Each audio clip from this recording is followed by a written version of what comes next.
Bom dia a todos os presentes, bom dia banca. Me chamo Marco Silva, acadêmico do curso de Engenharia Civil da Universidade de Milton Lins.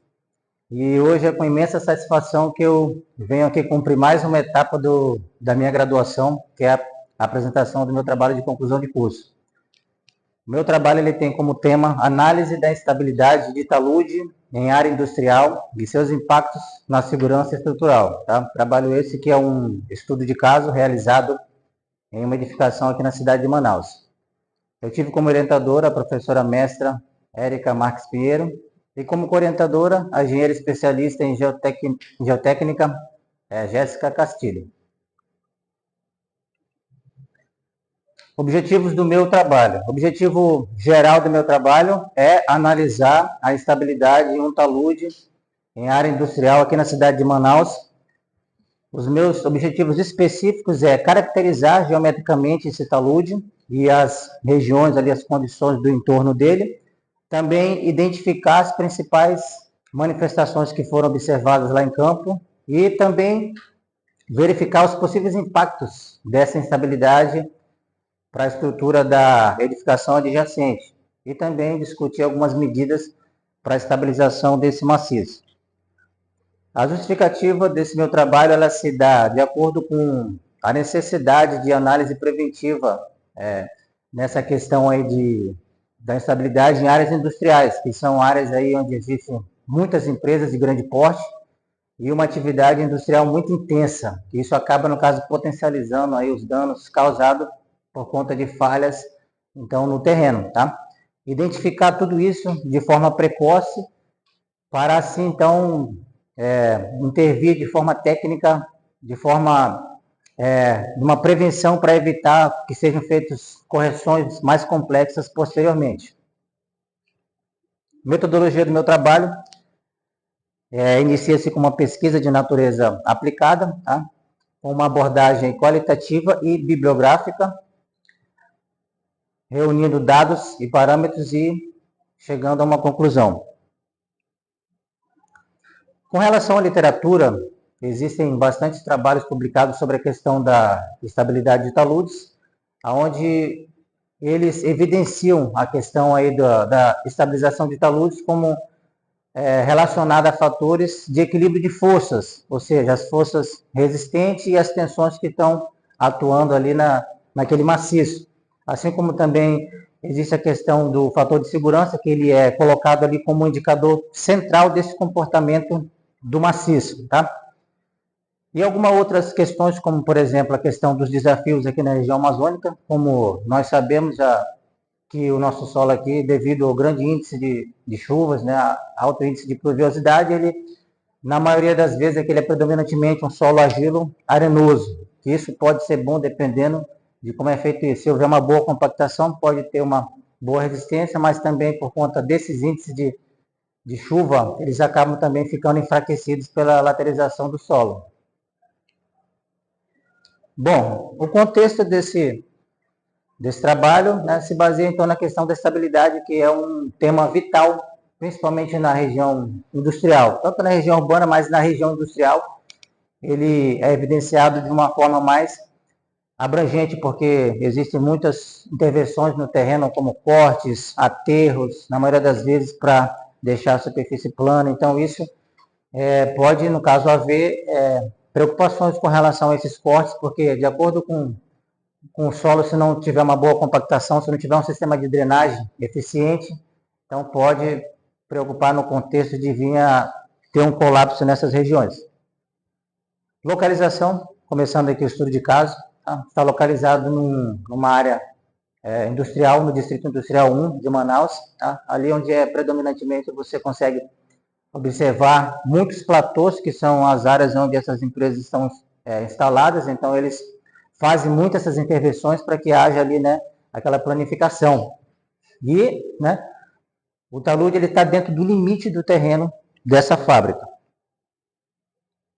Bom, caracterizando geometricamente esse talude, aqui nós temos ali os valores relacionados à questão da altura dele, altura total, no caso relacionada vertical, de 9,20 metros, a largura da base da projeção horizontal, 12 metros, e a inclinação desse talude de 52, ou seja, essa inclinação que a gente consegue observar aqui, ó. Dentro de um contexto, conforme pesquisado, essa inclinação, ela configura uma inclinação muito grande pela questão da altura total, de 9,20 metros, uma inclinação dessa face de 52 graus, ela configura uma inclinação muito íngreme para esse talude. E a largura da crista, que é aquela região lá em cima, ela é reduzida, no caso ali, cerca de 1,50 m.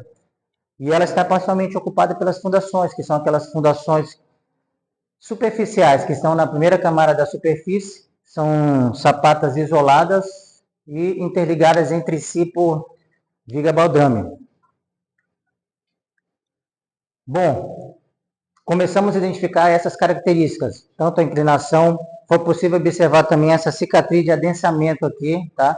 De aproximadamente 80 centímetros, com base no que a literatura diz, no que eu pesquisei, uma cicatriz de adensamento nesse formato, com a concavidade para cima, ele faz uma indicação de que existe uma movimentação nesse terreno, e por conta desse formato dessa cicatriz de adensamento, que seria quando existe essa movimentação de massa e acaba expulsando a água, ela faz essa concavidade, no caso essa cicatriz de adensamento, e é uma característica de que essa superfície desse talude aí, ela pode romper de forma circular. Essa é uma das características que aponta essa questão. Bom, com base nos dados do ensaio de NSPT que eu tive acesso, foi feito no dia 4 de março, nós vamos lidar aqui com a primeira camada apenas aqui do solo, que é a camada superficial, que é onde está aqui a questão do nosso estudo de caso. Ali nós temos, então, ali dentro dessa faixa de NSPT, entre 8 e 12 golpes, nós temos ali um peso específico de 18 kN por metro, ou seja, 18 toneladas, que seria, no caso, aí, a relação entre os fatores do peso sólido, líquido e ar contido naquele espaço. Assim como também tivemos ali uma coesão do solo, que se diz respeito à questão de como esse solo consegue suportar sem uma pressão externa, e também tivemos ali um índice no caso de ângulo de atrito interno, de 28 graus, que seria como essas partículas entre elas, esse atrito entre elas são capazes de suportar um cisalhamento. Nas camadas aqui mais abaixo, nós conseguimos observar nos índices de NSPT mais alto, entre 12, 20, 20 e 30, que existe um solo mais denso abaixo dessas camadas, mas nós vamos nos ater à camada superficial, que é onde foi o estudo de caso. Bom, com base então, na norma que rege a questão do SPT, que seria 6484 de 2020, peguei lá, olhei os dados e fiz uma comparação. O nosso estudo de caso aqui, baseado então dentro da faixa de NSPT entre 8 e 12, tá, com a característica do solo argilo-arenoso, nós tivemos então aqui um peso específico de 18 kN por metro quadrado, uma coesão que pode estar entre 28 e 34, eu adotei aqui, né, essa coesão de 30, e o ângulo de atrito interno entre 28 e 34, tá? Consta aqui, e a interpretação com base nesses dados reunidos é que no caso solo aqui, existe uma consistência média a firme. Reunindo esses dados, tá? Aqui comecei a fazer então a questão da reunião desses dados para poder definir um tipo de parâmetro para poder fazer, no caso, essa análise com relação a essa superfície de ruptura. Então, aqui eu escolhi o modelo de Felenius, embora ele seja um modelo simplificado, tá? É recomendado outros tipos de análise mais aprofundadas, mas por conta de não haver, não achamos aqui, no caso, nesses dados aí, a presença do nível da água, então ele pode ser utilizado como uma coisa ali de forma preliminar mais simplificada, tá? Então, ele consiste em dividir essa superfície do maciço em fatias. Foi dividido em 10 fatias, onde ele desconsidera a força atuante entre elas e pega somente o peso delas em relação à sua base. Então, somando isso, deu uma somatória numa faixa da ordem de 1.240 kN.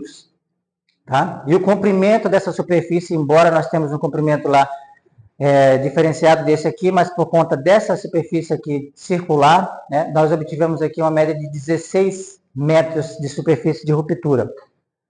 Aqui um desenho, uma animação esquemática de como seria essa superfície de ruptura circular baseado nos dados que nós obtivemos no slide anterior. E aqui a equação então de Felénis, que é para achar o fator de segurança através do método utilizado, tá? Aqui consiste na divisão do somatório das forças resistentes pelas forças atuantes. Então, com base nos dados que foi reunido aqui de coesão, ângulo de atrito interno, aqui o valor do peso em relação às fatias, a inclinação do talude de 52 e aqui a superfície de ruptura de 16 metros, fazendo utilizando essa equação, nós chegamos ali no fator de segurança aproximadamente 1,18. Novamente transferindo aqui para outra tabela baseada já na norma que rege a questão de taludes, né, a 11.682, 2009. Aqui, com base nos dados lá encontrados, eu fiz aqui essa observação, que o fator de segurança aqui, quando ele é maior do que 1,5, ele é considerado estável, uma condição de segurança para o talude ideal. O fator de segurança entre 1,2 e 1,5 requer atenção, e o nosso, que foi encontrado aqui nessa faixa, abaixo de 1,2 é instável, então ele representa um alto risco e necessidade de intervenção imediata. Tá? O talude do estudo de caso, então, ele se encontra numa condição crítica muito próxima da ruptura, exigindo, então, aí uma intervenção imediata. Isso aí é mais afetado ainda por questão, né, de algumas observações que são feitas na área de jacente, como, por exemplo, os maquinários pesados, que eles acabam introduzindo ali uma carga muito significativa para esse solo, tá? Eles promovem o aumento, então, dessas tensões no solo. Compressores, que são compressores que vão causar ali uma certa vibração também, tá? E eles tendem a fazer o rearranjo das partículas e automaticamente modificar também esse solo. E nós podemos evidenciar também aqui uma fissura, tá? Que é uma rachadura conhecida aí de forma mais popular, que isso, automaticamente, quando nós vimos isso, indica que, no caso aí, existe, então, uma movimentação no solo que pode não ser só de questão estrutural devido ao tamanho dela, né? Que é possível enxergar através dela para o outro lado. Medidas de estabilidade proposta aqui, poderíamos fazer reconfiguração geométrica desse talude, no caso com bermas de equilíbrio, que isso ia dissipar um pouco a questão, né, das tensões e aumentar a estabilidade desse maciço também. Sistema de drenagem eficiente com relação à questão de implantação de drenos superficiais e subsuperficiais, para evitar o acúmulo da água na superfície e reduzir também, né, a pressão neutra desse local. Reforço do solo, contenção, talvez fosse uma medida também, deveria ser analisado de forma mais profunda. Adequação da fundação, dependendo de como for feita essa análise, a revisão da fundação poderia ser uma possibilidade, aplicando estacas e colocando ali fundações mais profundas. Controle de vibração, tá? Utilizando bases nos compressores, nos equipamentos, para fazer com que esses equipamentos tenham uma vibração menor. Isso iria, no caso, diminuir esses efeitos dinâmicos, né, no solo, na fundação.